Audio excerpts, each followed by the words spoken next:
संसद के सीढ़ियों को चूमते हुए आदरणीय प्रधानमंत्री ने कहा था कि यह सरकार गरीबों के लिए समर्पित होगी। 2014 से अब तक जितनी योजनाएं हैं सब गरीबों के लिए समर्पित है। भारतीय जनता पार्टी का विजन आप उसको देखिएगा तो बाबा साहेब के एक एक सपने को साकार करता हुआ नजर आएगा।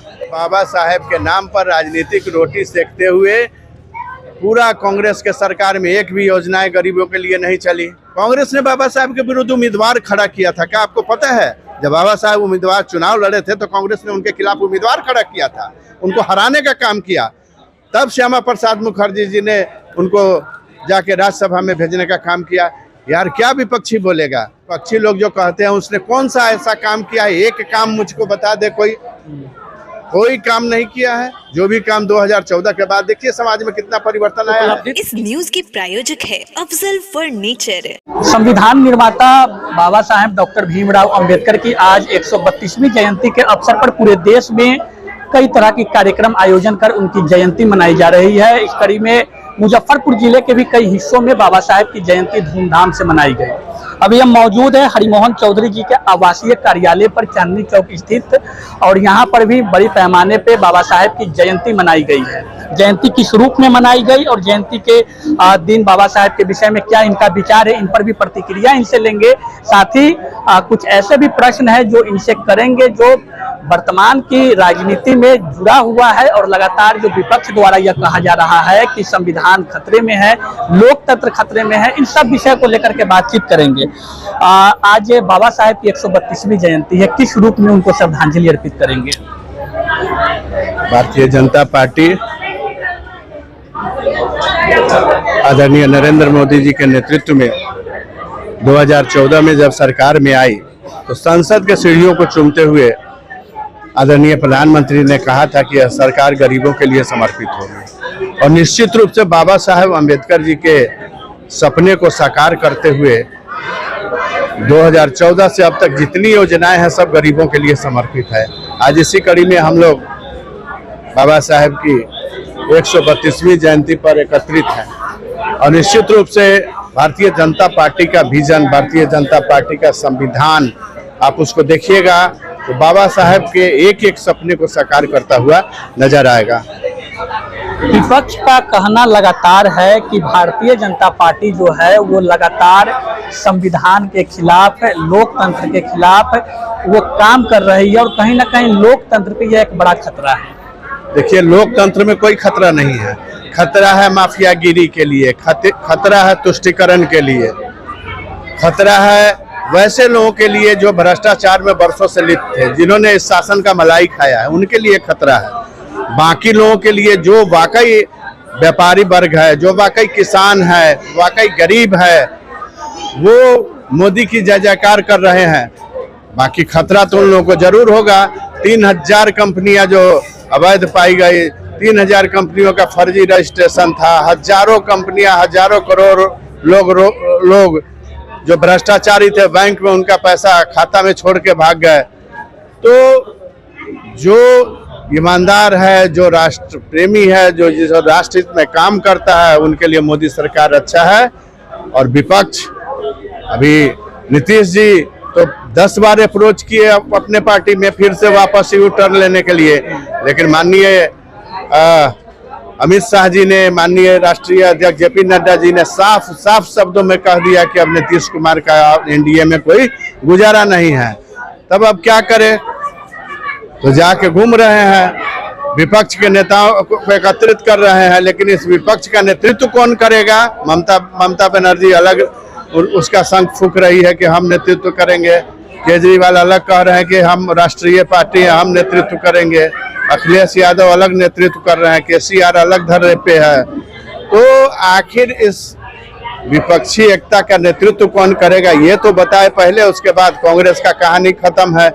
कांग्रेस हो या बिहार की सत्ताधारी दल हो, सत्ताधारी पार्टी हो, उनका कहना है बाबा साहब की जो सपना थी शिक्षित बनो, संघर्ष करो, संगठित रहो, उन सपनों को पूरा कहीं ना कहीं हम कर रहे हैं। बिल्कुल नहीं, बिल्कुल नहीं। ये बाबा साहेब के नाम पर राजनीतिक रोटी सेकते हुए पूरा कांग्रेस के सरकार में एक भी योजनाएं गरीबों के लिए नहीं चली। एक भी योजना जो है गरीबों के लिए नहीं चली। राजीव गांधी ने खुद कहा कि हम 1 रुपया मनरेगा में भेजते हैं और 15 पैसा गरीबों को मिलता है, उसने स्वीकार किया। और लालू जी ने भी गरीबों के नाम पर गरीबों को लूट के शासन किया। नीतीश जी भी अब जाके उसी गर्त में बैठ गए जिसके खिलाफ संघर्ष करते करते वो मुख्यमंत्री बने थे, जिस जंगल राज के खिलाफ। तो आखिर बाबा साहब के सपने को कौन उतारा जमीन पर? फ्री गैस चूल्हा कौन दिया? फ्री अनाज कौन दिया? मुफ्त में बिजली कौन दे रहा है? मुफ्त में पानी कौन दे रहा है? ये कौन दे रहा है? ये गरीबों के घर घर तक नल जल बिजली पहुंचाने का काम कौन कर रहा है?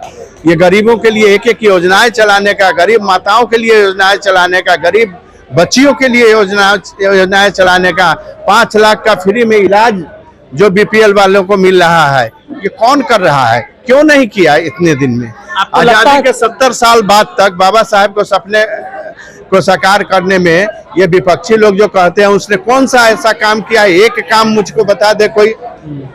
कोई काम नहीं किया है। जो भी काम 2014 के बाद, देखिए समाज में कितना परिवर्तन आया है। उपलब्धि तो गिना रहे हैं सत्ताधारी दल के लोग जो अभी वर्तमान सरकार में बैठे हैं कि बाबा साहब के सपनों को लगातार पूरा कर रहे हैं, वंचित शोषित गरीबों की आवाज। क्या काम किए? शोषित वंचित के लिए कौन सा काम किया है? जरा एक काम बताइए, पूछवाइए हमको, आए खुले मन से डिबेट करे कौन सा काम उन्होंने गरीब शोषित वंचितों के लिए किया है। क्या किया है यार? क्या है? एक चरवाहा विद्यालय लालू यादव ने खोला और पूरा चारा खा के अभी तक डकर रहे हैं, जेल में है। कौन सा काम कर दिया है गरीबों के लिए? गरीब के लिए एक योजना चली थी, बड़ी प्रशंसा हुई चरवाहा विद्यालय का, अमेरिका तक प्रशंसा हुआ, बहुत अच्छी योजना थी, लेकिन किया क्या? उसका परिणाम देखिए।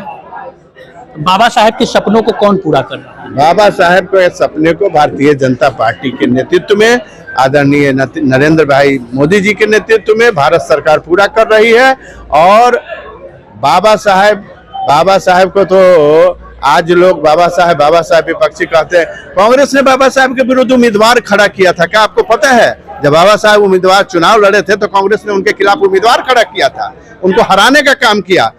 तब श्यामा प्रसाद मुखर्जी जी ने उनको जाके राज्यसभा में भेजने का काम किया। यार क्या विपक्षी बोलेगा?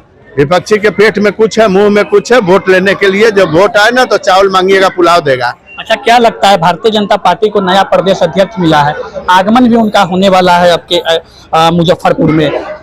भाजपा को एक लड़ाकू मिल गया है, मुख्यमंत्री का चेहरा मिल गया है। भारतीय जनता पार्टी को बिहार का प्रदेश अध्यक्ष ही नहीं, बिहार का एक सम्राट मिल गया है। और निश्चित रूप से ये एक चेहरा है जो विपक्ष के हर मौके पर जवाब देते आया है। और आने वाले समय में 2024 और 25 में विपक्ष के लोगों को करारा जवाब मिलेगा। जो लोग जाति पाति करते थे, जो लोग लव कुश करते थे, पचफोरना लव कुश के समीकरण में क्या लगता है सेंधमारी कर पाएंगे? ये सारे समीकरण का जवाब है आदरणीय सम्राट चौधरी, उसके नेतृत्व में बिहार भाजपा सम्राट बनेगा, बिहार भाजपा का शासन होगा। एक अंतिम सवाल आपसे लेंगे।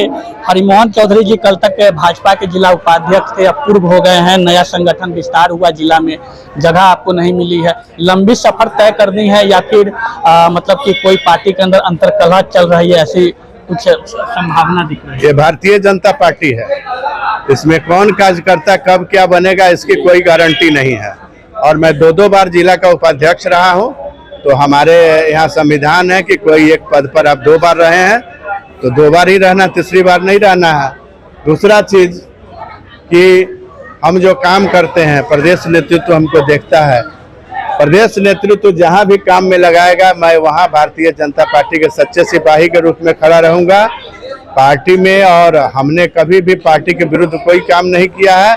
हमको पार्टी क्या देगी नहीं देगी इससे कोई मतलब नहीं है। हम भारतीय जनता पार्टी का झंडा लेके चले हैं, झंडा ओढ़ के जाएंगे। चर्चा जोरों पर था कि हरिमोहन जी जिला के कप्तान बनने वाले, इसका भी मलाल है कि आपको कप्तान नहीं बनाया? नहीं, भारतीय जनता पार्टी में कोई मलाल नहीं होता है। अंतिम दिन तक सब लोग अपने अपने काम में लगे रहते हैं, ये एक प्रक्रिया है। हमने भी उम्मीदवारी दिया था और बहुत सारे लोगों का स्नेह भी हमारे साथ है। और निश्चित रूप से जो कप्तान है उसी के नेतृत्व में हम लोग काम करेंगे। 2024 फतह हो जाएगी नए प्रदेश अध्यक्ष और नए जिलाध्यक्ष के नेतृत्व में? बिल्कुल फतह करेंगे, 2024 भी फतह करेंगे, 2025 में भी भारतीय जनता पार्टी की पूर्ण बहुमत की सरकार बिहार में होगी।